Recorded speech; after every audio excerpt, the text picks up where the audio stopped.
Madame la Présidente, Mesdames les rapporteurs, Mesdames les sénatrices, Messieurs les sénateurs, je veux vous remercier d'abord de m'avoir invité, même s'il fallait bousculer un peu l'emploi du temps. Je pense que c'est d'une certaine façon un honneur, en tout cas c'est un devoir aussi de rendre compte devant la représentation nationale de ce qui se passe dans l'Église, de ce qui s'y est passé, et de ce que nous faisons pour que cela ne se produise plus. Car ce qui s'est produit est un mal social qui a atteint notre société française et pas simplement le corps de l'Église qui serait pris, je ne sais pas comment d'ailleurs, comme une entité à part. Alors la première question que vous m'avez posée me demande si la question des abus sexuels a été largement débattue lors de l'Assemblée d'avril et si mes prises de position sur ce sujet ont pu jouer un rôle dans mon élection comme futur président.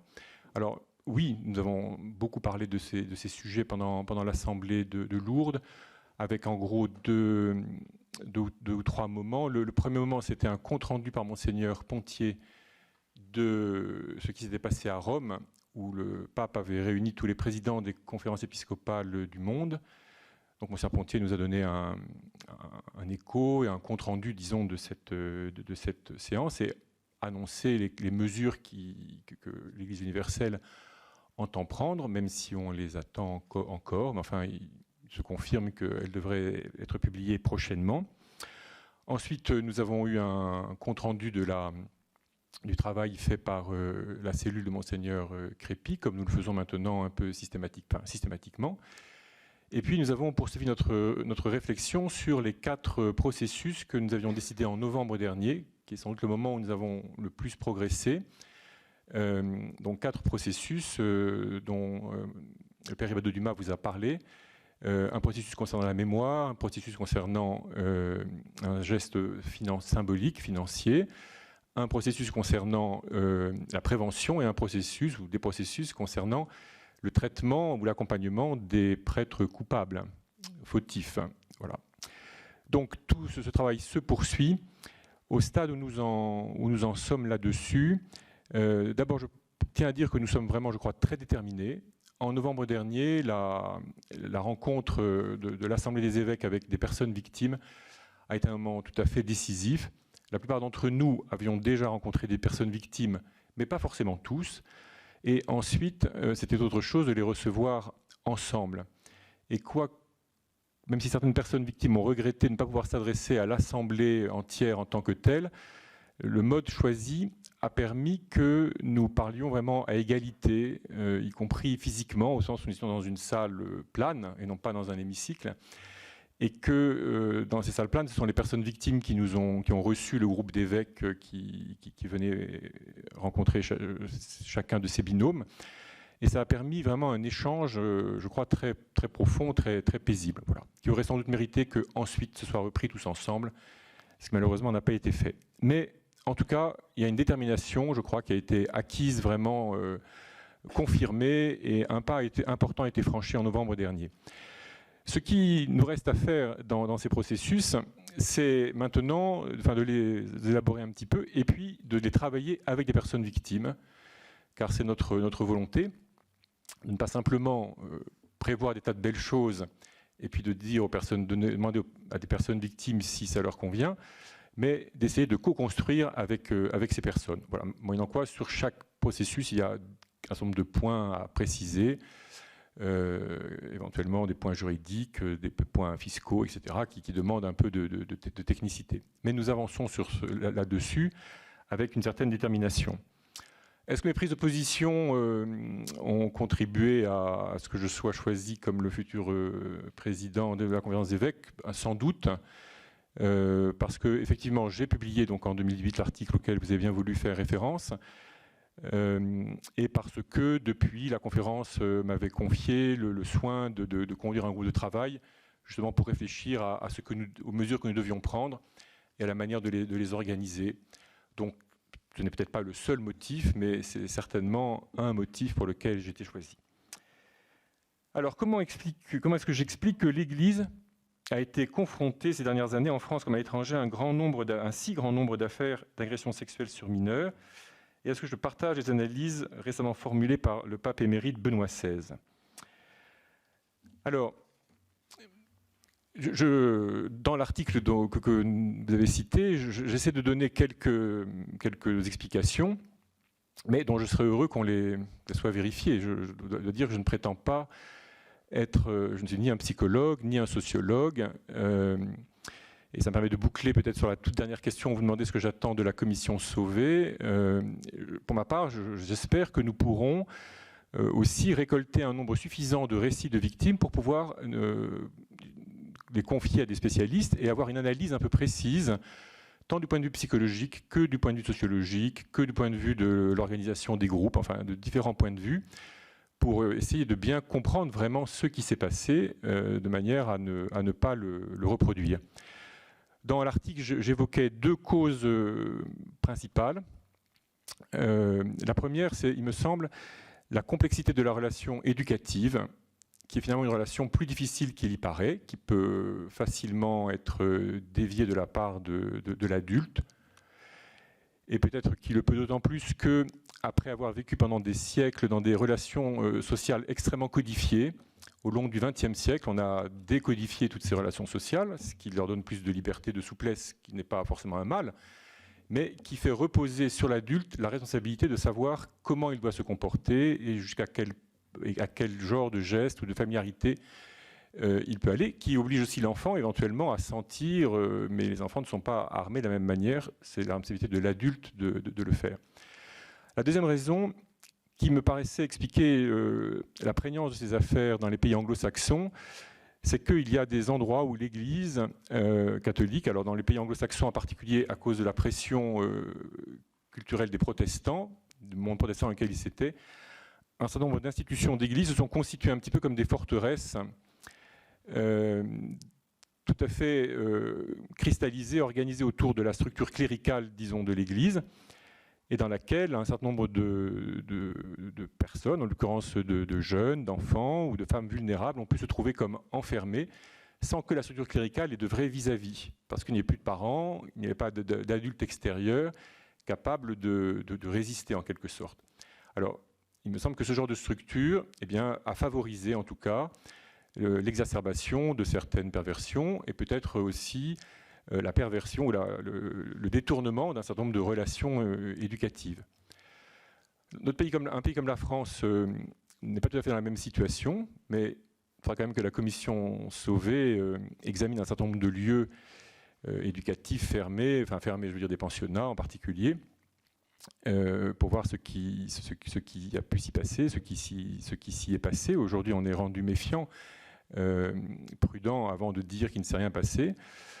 Mais ce qui, en France, je crois, a favorisé aussi ces affaires, c'est un certain nombre de clivages dans l'Église de France. Alors l'affaire Prénat, par exemple, est tout à fait significative de ce point de vue-là, car pour autant que je la connaisse, une partie de l'impunité dont a bénéficié le père Prénat a tenu à ce qu'il était considéré comme le bon prêtre, qui faisait le bon scoutisme, ce qui le rendait un peu intouchable. Et si l'archevêque avait eu quelque velléité d'y toucher, eh bien, il aurait été accusé d'être un mauvais évêque, de ne pas aimer ceci ou cela. Donc l'autorité pouvait avoir ou ses confrères pouvaient avoir des préventions à l'égard du père Prénat, mais peut-être pour de mauvaises raisons, mais elles étaient comme la manière de faire émerger un malaise qui ne connaissait pas la véritable raison de ce malaise. En tout cas, aujourd'hui, je crois, nous sommes conscients que la relation entre un prêtre et les fidèles, disons le pouvoir spirituel du prêtre, crée une espèce ou peut créer une espèce d'aura, en tout cas créer une espèce de situation dans laquelle, dans certains cas, des abus sont possibles. Et surtout, ce qui est possible, c'est qu'on ne voit pas ces abus. Et qu'en les voyant, on ne les dénonce pas. Alors le on, c'est aussi bien les proches, les autres prêtres, les familles, éventuellement la hiérarchie. Donc voilà, il me semble qu'il y a, à la base de tout cela, il y a donc la force d'un certain pouvoir spirituel qui joue davantage sur certaines personnes, certains individus que sur d'autres, et certainement une absence de capacité de régulation de l'environnement qui fait que des choses des actes très graves ont pu avoir lieu.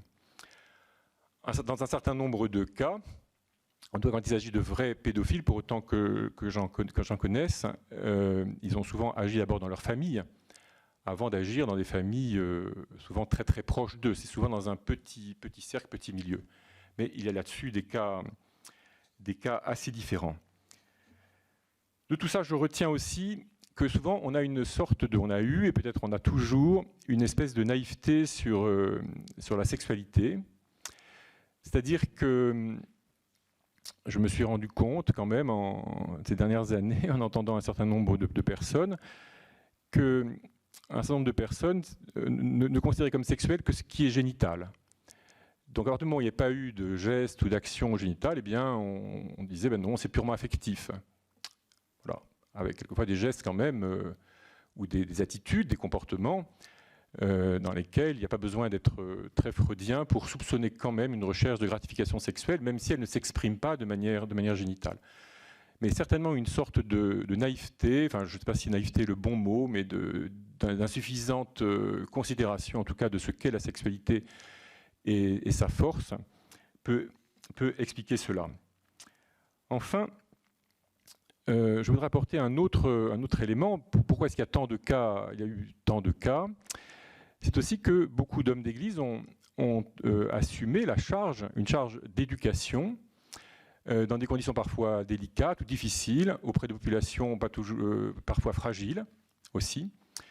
Donc c'est aussi l'audace de proposer, de prendre en charge des situations dont d'autres ne voulaient pas s'occuper ou ne pouvaient pas s'occuper ou ne pouvaient plus s'occuper, qui malheureusement a permis aussi qu'il existe des personnes qui en profitent en quelque sorte, ou qui trouvent de quoi satisfaire un certain nombre de pulsions et de fantasmes.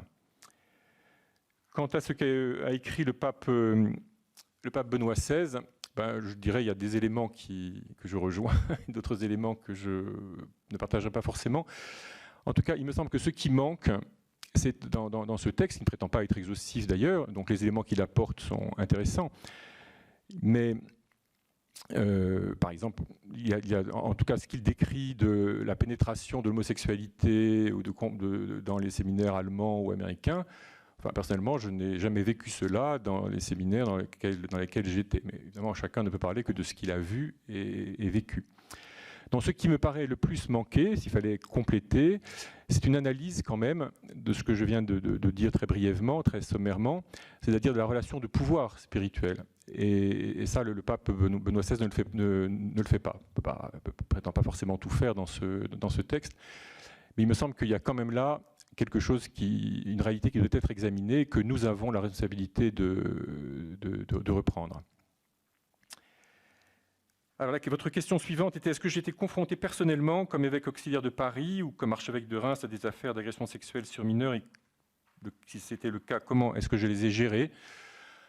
De fait, si j'ai commencé à réfléchir à ces questions-là, c'est qu'en 2010, j'ai eu à traiter une affaire concernant un prêtre à Paris, qui précisément à l'époque n'était pas présenté, même pas, et surtout pas par la police. La plainte avait été déposée auprès de la police, donc c'est par là que j'ai appris l'affaire. Donc c'est la police qui menait l'enquête, je n'ai pas. Mais la police elle-même, d'abord, enfin, les officiers de police à qui j'ai eu affaire m'ont dit qu'il n'y avait pas de contenu sexuel. De ce point de vue-là, après coup, quelques mois plus tard, d'autres aspects sont apparus, et c'est là que j'ai commencé à me rendre compte que nous étions souvent un peu naïfs. Voilà. C'est aussi en traitant cette affaire que je me suis rendu compte que je suis un citoyen ordinaire, disons, donc je sais vaguement ce que c'est qu'un juge d'instruction, je sais vaguement ce que c'est qu'une enquête de police, je sais vaguement ce que veut dire un classement sans suite, mais de manière très, très vague. Et donc je vais proposer à Monseigneur 23 à l'époque que nous fassions un travail avec un magistrat, un avocat, un psychiatre, un commissaire de la brigade des mineurs, etc., pour nous faire expliquer un peu toutes ces procédures et pour que nous précisions un peu notre manière de réagir si jamais un jour une plainte nous était adressée. Et donc nous avons pu faire ce travail qui a abouti à la fin de 2015, et ça a fait que à partir de 2016, grâce à la parole libérée, la parole précisément s'est libérée, que beaucoup de plaintes, soit très anciennes, soit plus récentes, nous sont parvenus, eh bien, nous étions un peu préparés, disons, pour les traiter à Paris. En tout cas, c'est à partir de là que personnellement j'ai réfléchi et ça aboutit à l'article que vous avez cité, et puis à d'autres actions. Voilà. Pour ce qui est à Paris, moi je n'ai connu que 2 cas de pédophilie au sens strict, si l'on veut. Mais j'ai eu à traiter une affaire qui avait déjà été jugée, qui a été jugée en 99. J'étais prêtre à Paris, je n'en avais jamais entendu parler. C'était de la part d'un prêtre qui n'était pas tout à fait du diocèse de Paris, mais qui était intégré depuis longtemps, mais qui est beaucoup plus âgé que moi.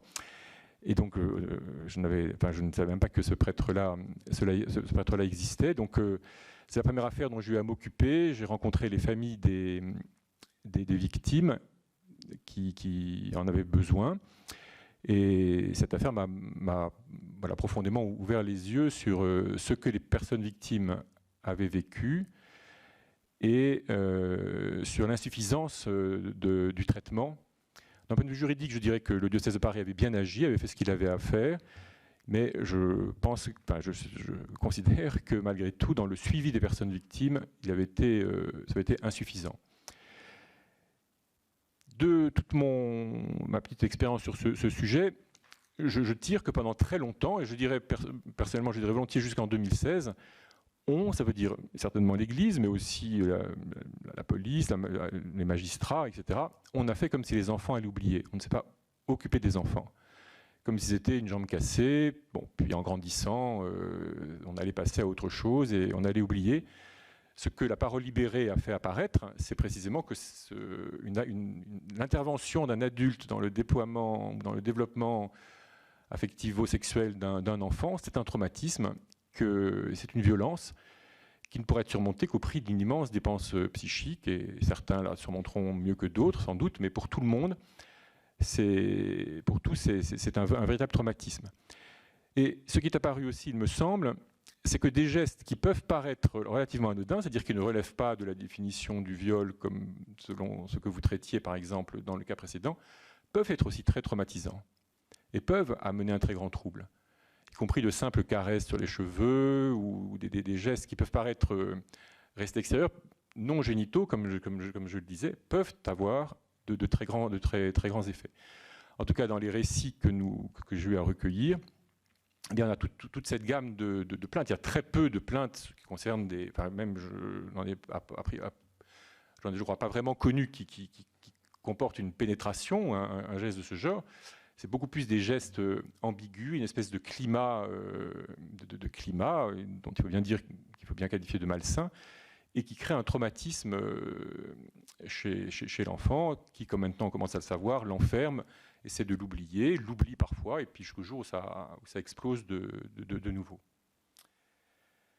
Considère que l'Église fait face à un problème systémique ou à des dérives individuelles. Se pourrait-il que le célibat des prêtres conduise à attirer vers le sacerdoce des personnes fragiles, plus enclines à agresser des mineurs? Alors je crois qu'en tout cas aujourd'hui on ne peut pas se contenter de dire c'est quelques cas marginaux comme ça. C'est d'ailleurs un aspect du problème, s'il a été si mal traité pendant très longtemps, c'est qu'en fait on prenait les cas un par un et personne ne faisait, même dans un diocèse donné, personne ne faisait l'addition des cas. Donc on a l'impression que c'était un cas, voilà, forcément sur un groupe nombreux. En plus, il y a eu des époques quand même où il y a eu beaucoup de prêtres. Sur un groupe nombreux, il y avait une brebis galeuse. On essayait de l'amener à raison, de l'amener à se convertir, à changer de vie, de lui en fournir quelques moyens. On ne faisait pas très attention à l'enfant, dont on considérait encore une fois sans doute qu'il allait oublier, que ce n'était pas si grave. Il était souvent très difficile de parler avec l'enfant et avec ses parents, qui n'y tenaient pas du tout. Et voilà, donc aujourd'hui, en tout cas, on ne peut pas considérer que c'est purement marginal, et nous devons considérer que c'est un problème systémique qu'il faut traiter comme tel, et nous sommes bien décidés à le faire. Est-ce que le célibat peut attirer des gens, quelle est votre formulation, des personnalités fragiles plus enclines à agresser des mineurs? Il est possible, mais je dis ça avec précaution parce que je n'ai pour ma part jamais eu l'occasion de faire parler un agresseur sur ce qu'il savait de lui-même, sur ses motivations profondes, etc. Je sais que tel ou tel dit que quand il est entré au séminaire, il en a parlé, mais je serais quand même curieux de vérifier dans quels termes il a pu évoquer la chose. Mais je suppose qu'un certain nombre de gens, de personnes, se sentant peut-être fragiles, ont espéré trouver dans l'état sacerdotal une manière d'échapper, c'est-à-dire de ne pas commettre d'actes graves, justement d'être tenu de... Voilà. Et ça ne fait que renforcer une espèce de douleur personnelle que d'avoir raté, que d'avoir manqué, et que, au contraire, d'avoir été transformé en prédateur. Je ne crois pas que, j'espère en tout cas que personne n'est entré au séminaire avec l'intention de devenir un prédateur ou de trouver un terrain de chasse, mais peut-être d'échapper à des démons, et en fait, ils n'ont pas été aidés à échapper à ces démons. On dit que dans les séminaires, on ne parle pas de sexualité, on dit beaucoup, dans les nombreux conseils qu'on nous donne, on nous dit bien il faut au séminaire, former, etc.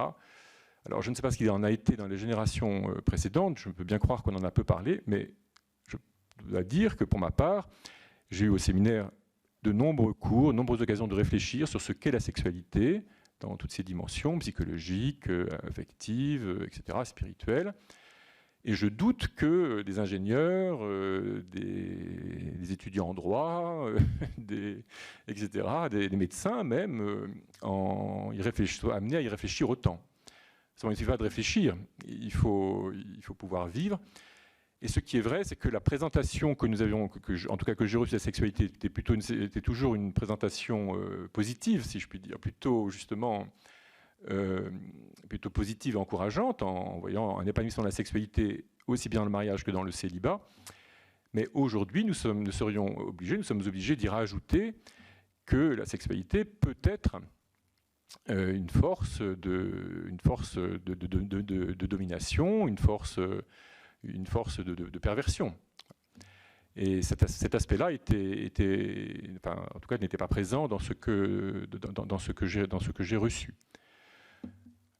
J'aimerais dire que je trouve une inquiétude pour aujourd'hui, c'est qu'il faut se réjouir que toutes ces affaires sortent, mais en joignant à toutes ces affaires ce qui sort à propos du harcèlement sexuel à l'égard des femmes et de différentes affaires comme cela, je ne sais pas comment elles font des jeunes aujourd'hui pour croire que la libido peut être une force humanisante et pas simplement une espèce de pulsion extrêmement dangereuse qui risque de faire d'eux assez facilement des criminels.